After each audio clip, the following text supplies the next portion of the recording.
All right, State, you may proceed. Thank you.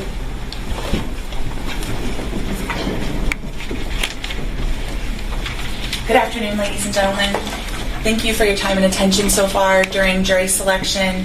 We're about to get to what you've been waiting for, and I'm going to tell you about what you can expect to hear during the course of the trial, what evidence we expect to be presented, so you can have a guide map of what you can expect to see over the course of the trial.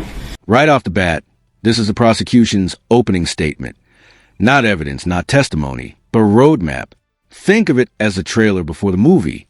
The real question is, how much of this can they actually prove beyond a reasonable doubt?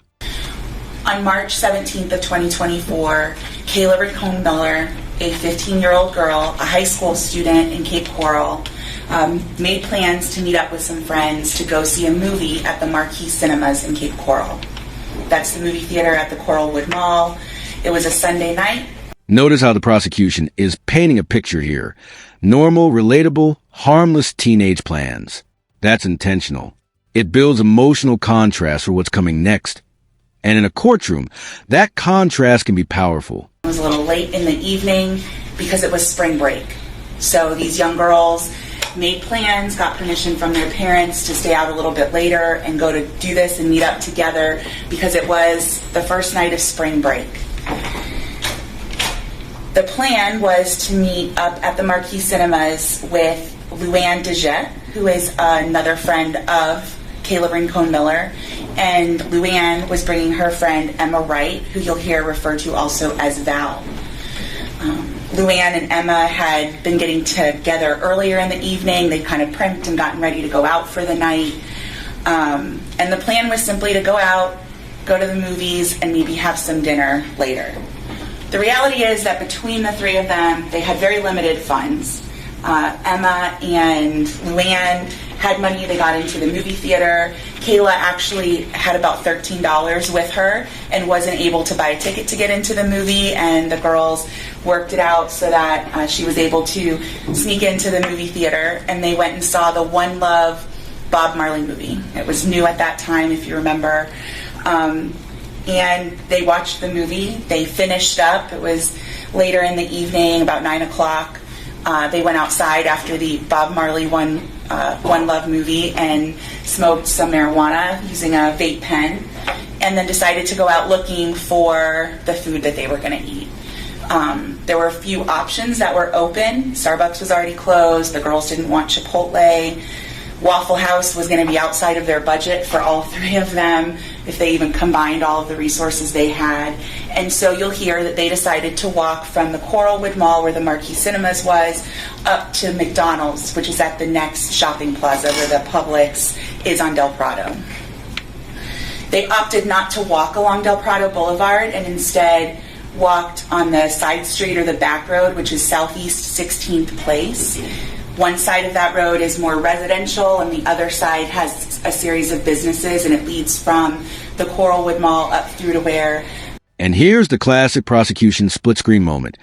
On one side, carefree teens. On the other, the defendant entering the story. This is storytelling, yes, but it's also strategy.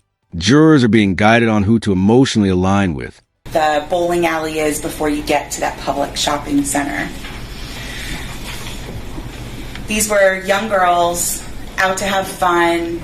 They were singing, making little videos, just on their way the first night of spring break. And meanwhile, over in North Fort Myers, our defendant here, Thomas Stein, was making plans with a friend of his for them to go and get up to something that night. He lives over on West Mariana Avenue in North Fort Myers, and he made plans to meet up with a friend of his named Christopher Horn Jr. There were some phone calls and text messages exchanged for Mr. Stein to drive and pick up Mr. Horn at a residence where he was visiting off of an address that you'll hear about on West Creek Circle. And it's just a short distance away from Thomas Stein's home.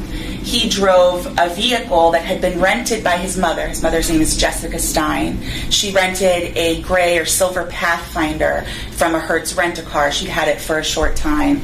And Thomas Stein, a young teenager, used that car to travel and pick up Christopher Horn. You'll hear about them taking sort of a roundabout way from the West Creek address back around to the West Mariana address where Thomas Stein lived. And what you'll hear is that in that trip back to Thomas Stein's home, another friend of Thomas Stein named Jaden Fernandez reached out to Thomas Stein because he wanted to purchase some marijuana. And that was the contact or someone he knew might have some. And you'll hear from Jaden Fernandez throughout the course of this trial. He'll talk to you about being a friend of Thomas Stein, that they'd actually spent the entire day together on March 17th of 2024. Jaden Fernandez had gone on a beach trip with Thomas Stein, Jessica Stein, Thomas Stein's 3 other siblings, all in that silver Pathfinder up to the beach in the Venice area. They'd spent the day up there. He'll talk to you about what they did and that they returned about 5 o'clock, and at that point Jaden had expected to part ways for the day. But after playing some basketball and doing some other young teenage boy stuff, he decided he wanted to purchase some marijuana, so he had reached back out to Thomas Stein.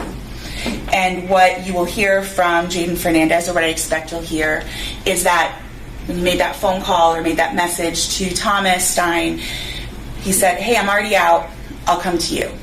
And so Thomas Stein, driving the Pathfinder with Chris Horn in the passenger seat, made their way to Jaden Fernandez's house. He lives on Piney Road, which is just down the street and around the corner from where Thomas Stein lives. They live right near one another.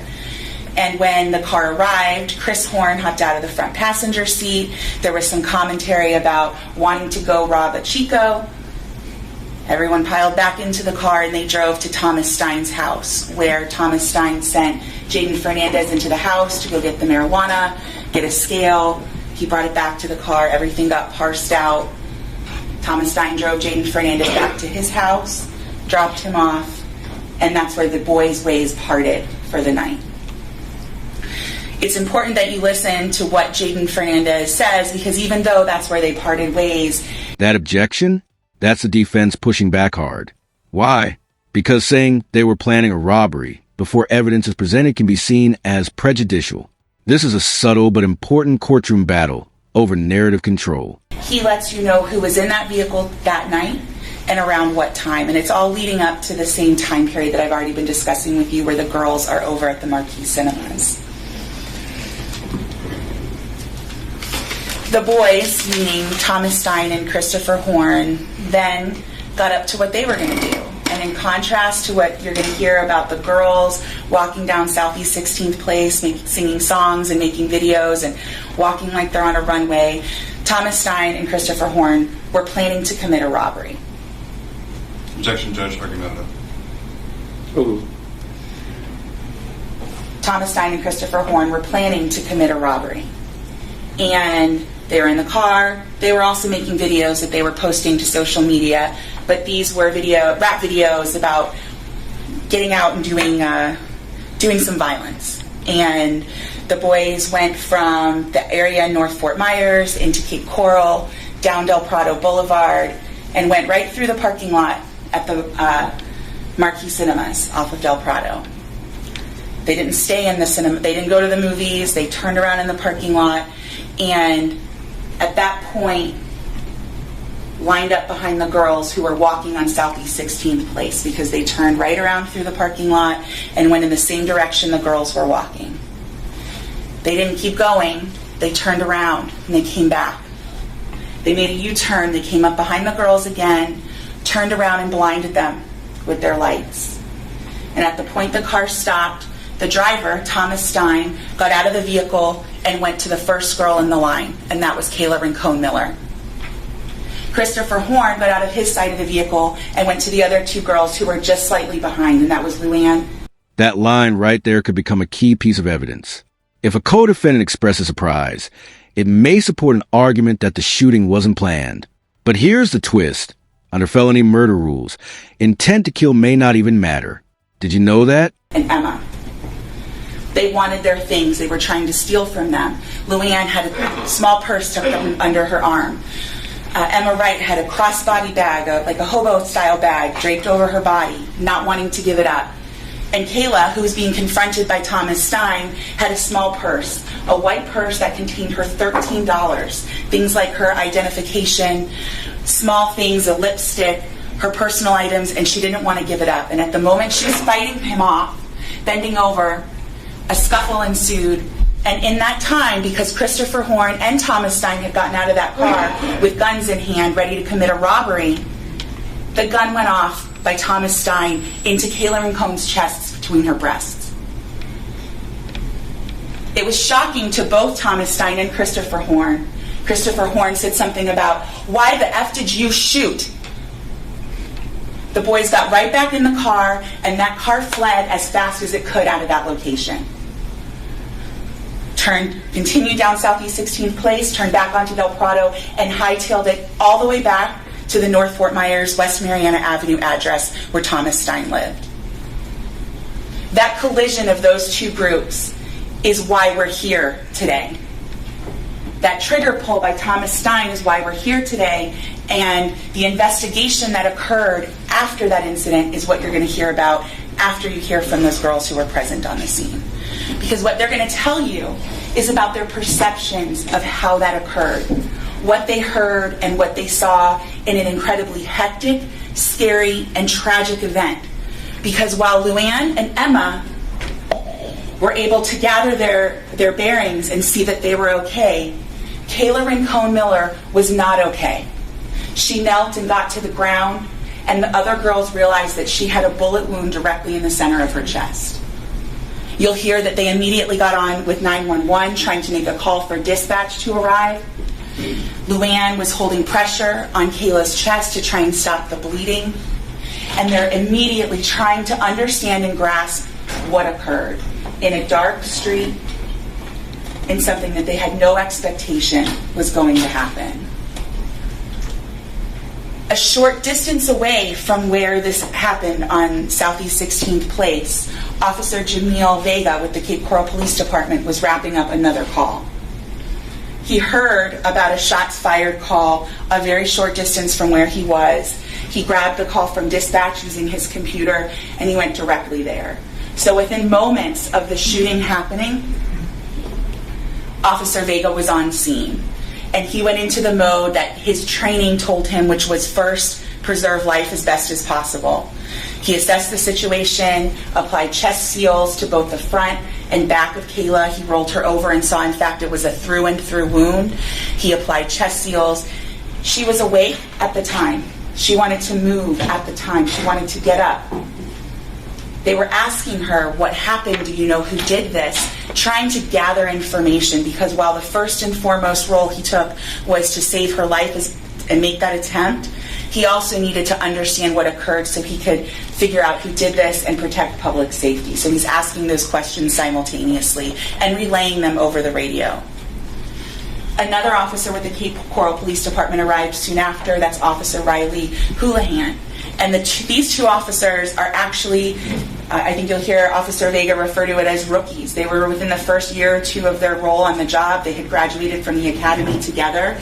You'll get to actually see what occurred in those first moments that they were interacting, because we have the body-worn camera footage from Officer Vega that I expect that you'll see here right at the beginning of the trial. And they're immediately looking at, how do we help preserve life, and how do we preserve an investigation, because something serious happened here. They were asking detailed questions, how many, who, and you will hear the girls explaining. They can describe two people, and they're also one of them talks about some shadowy figures.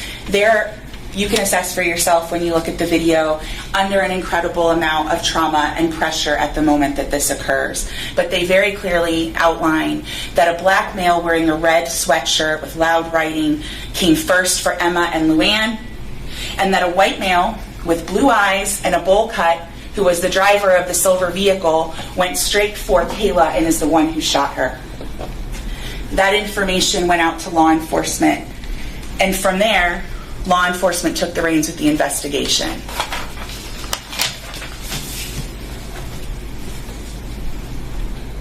Kayla was taken to the Gulf Coast Hospital Trauma Center, where she received the medical care that was available. They tried very hard, and what you'll hear is that she did not survive her injuries while she was there. You'll hear from Sergeant Gum, who had traveled with her following the ambulance to get there. He'll talk to you about seeing her there. He'll let you know who she was. He met with her family, and he also collected the clothing she had at the time.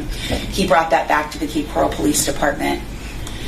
And that's part of the investigation. That's part of the role that the Cape Coral Police Department played, was making sure those items were collected. And you'll also hear that while all of that was going on at the Gulf Coast Hospital, it was an all-hands-on-deck situation for the Cape Coral Police Department. Detectives, road officers, violent crimes unit, all the different criminal investigations units were brought in, and they were trying to figure out what happened and verify or substantiate the... This is where technology steps in: surveillance cameras, license plate readers, digital trails. Modern investigations aren't just about eyewitnesses anymore. The real question is, how airtight is this digital chain of evidence? Claims of the perceptions made by Emma Wright and Lannne Deette, and also at the same time document what they were finding and what they were doing.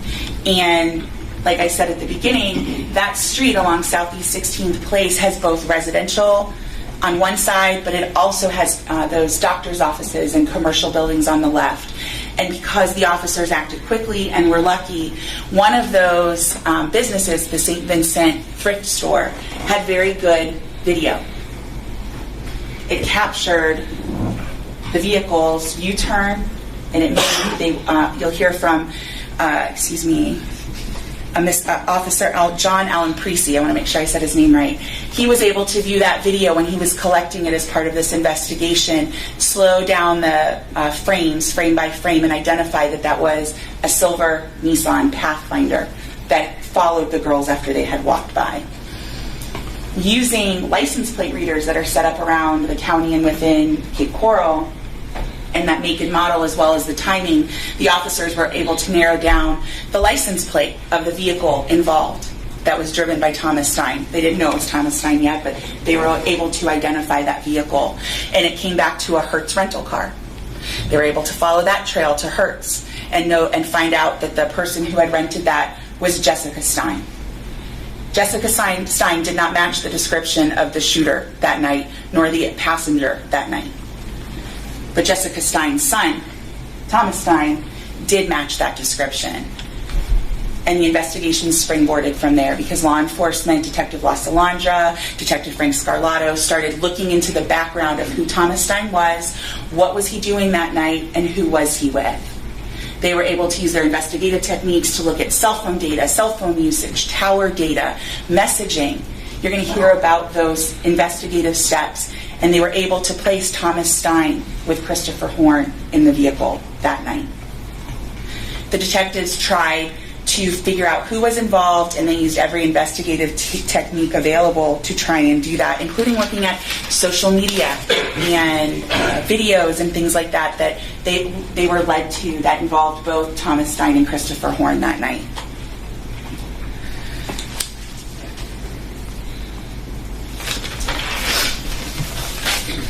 What they also learned is that that rental vehicle had been returned between 9 and 10 o'clock in the morning the day after the murder.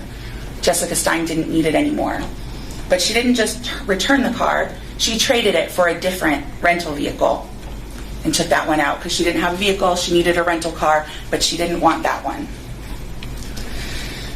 Some of what law enforcement was able to determine was that a gun that should have been in the Thomas Stein's home was not present when they conducted a search warrant there. But you'll also hear from Jaden Fernandez that that gun is one that Christopher Horn and Thomas Stein had earlier.